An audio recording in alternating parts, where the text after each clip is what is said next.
Worn out in the service of my kin. You don't have to put up with old Granny anymore. To millions, she was Granny Daisy Mosey's the sharp-witted, shotgun-toting matriarch of America's favorite hillbilly family. We all remember the laughter, the down-home wisdom, and that feisty spirit that basically defined a television generation. Her face is a cornerstone of classic TV, a symbol of a simpler, funnier time. But the real life of the woman who played her, Irene Ryan, was a world away from any Hollywood soundstage. It was a life marked by a painful first marriage that ended in heartbreak, a career that sputtered for decades before exploding into unbelievable fame, and homes left strangely empty, sparking a modern-day mystery. Hers is a story of incredible resilience, a late-in-life triumph that almost no one ever achieves, followed by a sudden, tragic end. And then there's the fortune she left behind, shocking net worth that would fund a legacy few could have ever seen coming. This is what happened when the cameras stopped rolling. This is the story of the real woman behind the iconic bun and apron.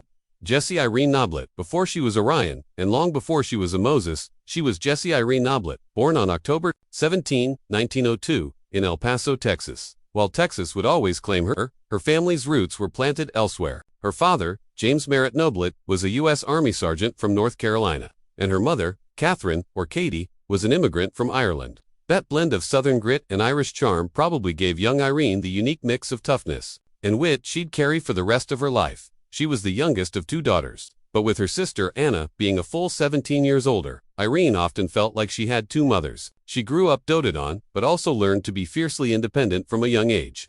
Her dad's military career meant the family moved around a lot. Shortly after Irene was born, the Nobletts left the dusty landscapes of El Paso for California, the state that would become the backdrop for both her biggest wins and her final days. And it was in California that the entertainment bug bit her hard. As the story goes, at just 11 years old, she entered a talent contest at the Valencia Theater in San Francisco. Little Irene got up on stage and sang the popular tune, Pretty Baby. She captivated the audience, won the $3 prize, was a pretty big deal for a kid back then, and got her first taste of applause. That was it. She knew, with the kind of certainty only a kid can have, that this was her destiny. It's said she later fibbed about her age to join a stock company. After just 2 years of high school, choosing the stage over a formal education, showbiz had its hooks in her, and she was happy to go along for the ride. As a young woman on the vaudeville circuit, it was almost inevitable that Irene's path would cross with another ambitious performer. In 1922, at 20 years old, she married writer and comedian Tim Ryan. They weren't just husband and wife, they were a professional duo, a classic vaudeville act billed simply as Tim and Irene. They specialized in what was called a dumb Dora routine, the kind of comedy that future legends like George Burns and Gracie Allen would perfect. In their skits, Irene played the ditzy, scatterbrained young woman whose crazy logic would drive the exasperated Tim up the wall. Their banter was fast, their timing was perfect, and they became a pretty big deal on the national circuit through the 20s and 30s. One of Tim's signature lines, "A frustrated will you stop," even became the title of one of their short films. When the Great Depression hit and vaudeville started to fade, the Ryans adapted. They jumped from the stage to the radio, hosting their own show, also called Tim and Irene. In 1936, they got a huge break, filling in for the legendary Jack Benny on his summer radio program. That success led them right to Hollywood, where they starred in a series of comedy shorts that brought their stage act to the big screen. But behind all the laughter, their personal relationship was falling apart. For 20 years, they had built everything together: a life, a career, a single public identity as Tim and Irene. But in 1942, it all ended. They divorced, childless, after 2 decades together. It was a profound, painful split. Now in her early 40s, Irene was on her own, personally and professionally. She made the practical choice to keep his last name, Ryan, the name the public knew.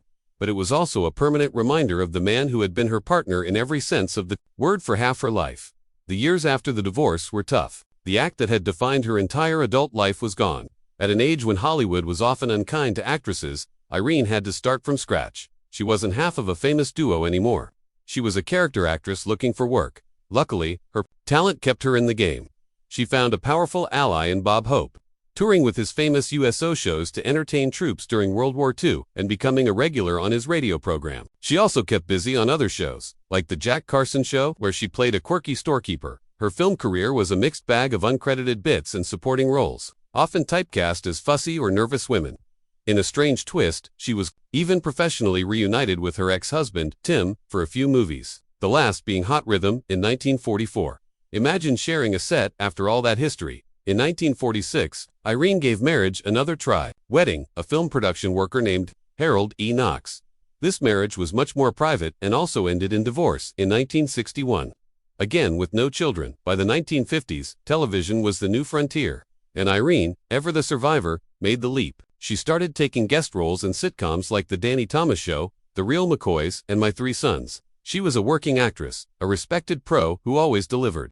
But she wasn't a star. Now in her late 50s, a veteran of almost every form of entertainment, it seemed like her career had hit a respectable, but quiet, plateau. Nobody, especially Irene, could have predicted the earthquake that was about to happen. In 1962, at 59 years old, an age when most people are thinking about retirement, Irene Ryan's life was turned upside down. A producer named Paul Henning was casting a new sitcom with a wild premise. A family of poor Appalachian hillbillies strikes it rich and moves to Beverly Hills. The show was the Beverly Hillbillies.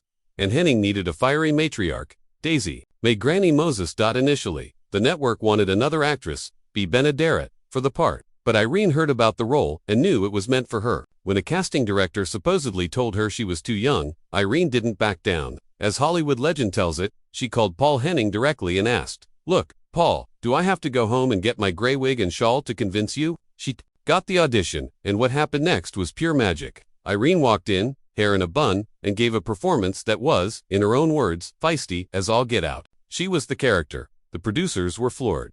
Paul Henning and executive producer Al Simon just looked at each other and said, "That's Granny." Even Bea Benaderet, after seeing the audition, graciously agreed and was instead cast as Cousin Pearl. The role was hers. The character was named Daisy Moses in honor of the famous folk artist, Grandma Moses. Irene was cast as the mother-in-law to Jed Clampett, played by Buddy Ebsen, who in reality was only about 10 years younger than she was. But with some clever makeup and her brilliant physical performance, she was completely convincing as a woman a generation older. The Beverly Hillbillies premiered on September 26, 1962, and it wasn't just a hit, it was a phenomenon. Within weeks, it was the #1 show in the country. At the heart of it all was Irene's Granny. With her folk remedies, her constant feuds with the banker Milburn, Drysdale, and her trusty shotgun, Granny was the show's comedic soul. The role turned Irene from a character actress into a global superstar, earning her 2 Emmy nominations. For 9 seasons and 274 episodes, she was America's favorite Granny. The show only ended in 1971 during the infamous CBS Rural Purge. But by then, Irene Ryan's place in television history was set in stone. Decades after Irene Ryan's death, a strange story started bubbling up online, a piece of modern folklore for urban explorers and classic TV fans. It's the tale of her abandoned house, or maybe houses left to decay, frozen in time. According to these popular YouTube videos and forum posts, a house in Santa Monica was Irene's final home. The story goes that after she died in 1973, the house was just left, untouched for years. People who claim they snuck inside describe a time capsule, vintage green kitchen cabinets, an old stove, a garden choked with bougainvillea. Some versions of the story get even more dramatic, claiming that props from the Beverly Hillbillies, old scripts, and stacks of fan mail were found collecting dust. The wildest tales even mention a sealed envelope with a secret final letter from Irene. This narrative paints a sad picture of her final years, suggesting she was lonely and that her home fell into neglect as her health failed. It's a powerful, tragic image that plays right into our fascination with the secret lives of stars. And this is a big but. You have to take this story with a huge grain of salt. Despite all the online chatter, there's a serious lack of real proof. Property records and news reports from the time don't back up the more sensational claims. While it's possible a former home of hers fell into disrepair, the idea of a sealed tomb full of show props and secret letters seems to be almost entirely internet lore. So why does the story stick around?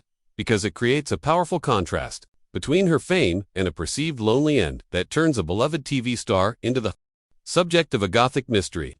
The truth is likely far more boring. Estates get sold, cleared out, and redeveloped. But the legend is just a better story. After the Beverly Hillbillies wrapped in 1971, you'd think the 69-year-old Irene Ryan would have happily retired. She had fame, she had financial security, what else was there to prove? But Irene wasn't built for retirement. The need to perform was in her blood. And so, she launched the most daring and triumphant final act of her career. In 1972, she returned to her first love, the stage. She was cast in the new Bob Fosse-directed Broadway musical, Pippin. Irene played Berthe, the hero's sassy, life-affirming grandmother. It could have been a small part, but in Irene's hands, it became the heart of the show. Her big number, No Time at All, was an absolute showstopper. Every night, at 70 years old, Irene would command the stage, leading the audience in her performance bursting with a joy and energy that was infectious. She brought the house down every single time, earning massive standing ovations and rave reviews. Tragically, this incredible comeback was cut short. The work was grueling, but Irene, a lifelong heavy smoker, never showed any sign of struggle. Then, on March 10, 1973, during a performance of Pippin, something went terribly wrong. Accounts differ on the exact moment. Some say she collapsed on stage, others say it was backstage. Either way, Irene had suffered what was first reported as a stroke. She was flown back to California and hospitalized. There, doctors discovered the devastating truth: an inoperable, malignant brain tumor. Some reports say she was never told how dire her diagnosis really was. Her health failed quickly. In a bittersweet moment, she received a Tony Award nomination for Best Featured Actress in a Musical for her performance in Pippin. She would never find out if she won. On April 26, 1973, just 6 weeks after her collapse, Irene Ryan passed away at the age of 70. The official causes of death were her brain tumor and heart disease. The woman who had spent a lifetime making people laugh was gone. She was laid to rest in a mausoleum in Santa Monica, next to her sister, Anna. On her crypt is a simple, one-word epitaph: the name the world knew and loved her by, Granny. Irene Ryan's story is one of incredible highs and devastating lows, of decades of struggle followed by meteoric fame. But what she did with that fame is perhaps the most surprising and inspiring part of her story. Before we reveal the incredible legacy she built, if you're enjoying this look into Hollywood's golden age, make sure you're subscribed and hit that notification bell so you never miss a new video. When Irene Ryan died, she left behind an estate valued at around $1 million. In 1973, that was a serious fortune, worth around $6 to $7 million in today's money. It was proof of just how huge the Beverly Hillbillies was. With no children and having been divorced twice, everyone wondered where the money would go. The answer revealed everything about the real Irene Ryan. The year before her death, while she was enjoying her Broadway comeback, Irene made a profound decision. She established the Irene Ryan Foundation. She decreed that her entire fortune would be used to create scholarships for promising young actors. This wasn't just some casual donation. The foundation partnered with the prestigious Kennedy Center American College Theater Festival. Through this partnership, the Irene Ryan Acting Scholarships were born. For over 50 years now, these scholarships have provided money, recognition, and a crucial stepping stone for thousands of talented student performers across the country, helping them launch their own careers. Each year, scholarships are awarded in multiple regions, and the winners are flown to the Kennedy Center in Washington, D.C., to compete for the top national prize.